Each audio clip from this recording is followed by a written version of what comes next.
जम्मू कश्मीर में चुनाव करीब आते ही हर कोई प्रचार में जुट गया है। पीडीपी की महबूबा मुफ्ती भी इसमें पीछे नहीं है। हमारी सहयोगी निधि कुलपति से खास बातचीत में महबूबा ने माना कि राज्य में बीजेपी पहले के मुकाबले काफी मजबूत हुई है, लेकिन साथ ही उन्होंने बीजेपी पर राज्य में लोगों के बीच सांप्रदायिक बंटवारा करने का आरोप भी लगाया।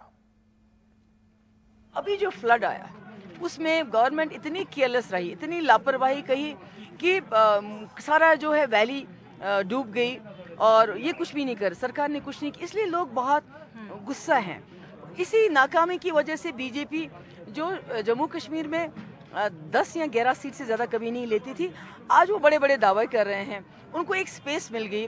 और अनफॉर्चुनेटली जो बीजेपी यहाँ जो एजेंडा चला रही है वो बड़ा डिवाइसिव है। वो बात करते हैं कम्युनल पॉलिटिक्स की, वो बात करते हैं हिंदू चीफ मिनिस्टर की, वो बात करते हैं आर्टिकल 370 को ख़त्म करने की, वो बात करते हैं कश्मीरी पंडित वोट्स की, सिख वोट्स की, गुज्जर वोट्स की, पहाड़ी वोट्स की, शिया वोट्स की। दैट मीन्स कहीं ना कहीं वो जम्मू कश्मीर को पहले कम्युनल लाइन्स पे डिवाइड करना चाहते हैं, फिर सेक्ट मुसलमानों के अंदर भी वो डिवीजन चाहते हैं, जो हमारे स्टेट के लिए, इसकी सालमियत के लिए बहुत खतरनाक है और अल्टीमेटली पूरे मुल्क के लिए एजेंडा बहुत खतरनाक है। लेकिन जब आप कहते हैं कि पीडीपी और बीजेपी के बीच में फाइट है, तो एक तरह से आप बीजेपी का स्टेचर उठा देते हैं। नहीं, बेसिकली जो इस वक्त हम ग्राउंड पे देख रहे हैं और जो पिछले पार्लियामेंट इलेक्शन हुए उसमें पीडीपी सबसे बड़ी पार्टी, 41 सेगमेंट्स हमने जीते, बीजेपी ने शायद 24, कांग्रेस ने 10 और एनसी ने 5।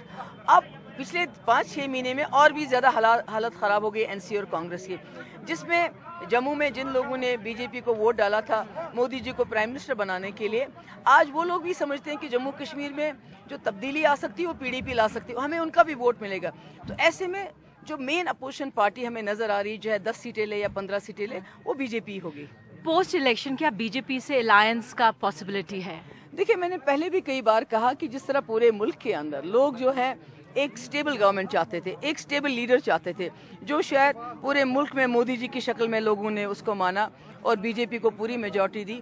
इसी तरह जम्मू कश्मीर में भी लोग समझते हैं कि पीडीपी एक ऐसी जमात है जो अच्छी गवर्नेंस दे सकती है और मुफ्ती साहब के लोग बहुत इज्जत करते हैं और उनकी जो परफॉर्मेंस रही है 3 साल की बहुत अच्छी है, लोग याद करते हैं। तो स्टेबिलिटी के लिए हो सकता है, स्टेबिलिटी के लोग चाहते हैं कि पीडीपी को पूरी मेजॉरिटी दे। हाँ। अभी हमने 41 सेगमेंट्स जीते हैं, इंशाल्लाह हमारा टारगेट होगा 45 to 50 सेगमेंट्स। तो इसलिए मुझे लगता है कि हमें ऐसी सूरत में किसी के साथ भी अलायंस करने की जरूरत नहीं पड़ेगी। हाँ, हम कांग्रेस हो, एनसी हो, बीजेपी हो, उनको साथ चलाएंगे, पर अलायंस किसी जमात के साथ नहीं करेंगे। मगर कर भी सकते हैं अगर बिल्कुल नहीं किसी जमात के स्टेबिलिटी के लिए नहीं, किसी जमात के साथ हमारा अलायंस नहीं होगा। देखिए, उमर साहब ने तो झाड़ू भी उठा लिया मोदी जी को खुश करने के लिए, वो तो किसी हद तक जा सकते हैं इस वक्त बीजेपी के करीब आने के लिए। हमारा बड़ा पक्का उसूल है, जिस वक्त 2002 में भी हमने सरकार बनाई, हमारे बड़े अच्छे ताल्लुकात रहे वाजपेयी जी के साथ। वाजपेयी जी कश्मीर आए, उन्होंने पाकिस्तान के साथ दोस्ती का हाथ बढ़ाया, उन्होंने हुर्रियत के साथ 2 बार डायलॉग प्रोसेस चला एल के अडवाणी के टाइम में। इसी तरह जो मुजफ्फराबाद रोड खुलने की बात थी उसमें वाजपेयी जी के टाइम में स्पेड वर्क हुआ। We had a very good relationship, पर we are not alliance partners. In fact it was Omar who was an alliance partner. Omar साहब मिनिस्टर भी रहे, पर उसके बावजूद वो कुछ भी नहीं कर सके जम्मू कश्मीर के लोगों के लिए।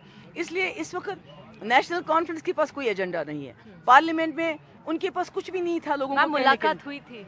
नहीं, मुलाकात तो बिल्कुल, वो तो सबने देखा। हाँ। क्योंकि जब फ्लड्स आए, हमारे पार्लियामेंट डेलीगेशन मोदी जी से मिला, जिसमें हमने उनको जम्मू कश्मीर के हवाले से जो फ्रूट ग्रोवर्स का नुकसान हुआ, यहाँ के दुकानदारों का नुकसान हुआ, हमने उनसे रिक्वेस्ट की कि श्रीनगर को स्मार्ट सिटी के तौर पे डेवलप किया जाए, और जो साउथ कश्मीर है या सेंट्रल कश्मीर या नॉर्थ कश्मीर में, जैसे आज जो जिस इलाके में सोनावारी में बड़ा नुकसान हुआ है, बहुत बड़े पैकेज की ज़रूरत है। वो तो हमारे प्राइम मिनिस्टर हैं, उनसे मिलना तो वाजिब है।